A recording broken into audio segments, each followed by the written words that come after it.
Hi guys, আজকে আমি বানাচ্ছি কাঁচা আম পোড়া শরবত। কাঁচা আম পোড়া শরবত বানাতে আমাদের লাগছে কাঁচা আম আমি পুড়িয়ে নিয়েছি। পোড়ানোর পর এটার খোসাটাকে ছাড়িয়ে নেব।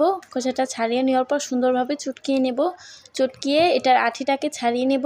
আঠিটাকে ছাড়ানোর পর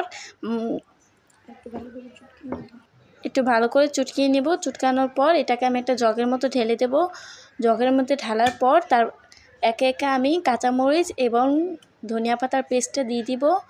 তারপর সামান্য পরিমাণে চিনি, স্বাদ মতন চিনি, পানি, পরিমাপ মতো পানি এবং লবণ, স্বাদ মতো লবণ দিয়ে এটাকে আমি গলিয়ে নেব। গোলানোর পর আমি এটাকে একটা সুন্দর গ্লাসে ঢেলে নেব। এই কাঁচা আমের শরবতটা আপনাকে গরমের মধ্যে সতেজ রাখতে আপনাকে সাহায্য করবে, আপনাকে ঠান্ডা রাখতে সাহায্য করবে। আমাদের সবারই প্রয়োজন এরকম একটা শরবত প্রতিদিন এই গরমে খাওয়ার চেষ্টা করতে।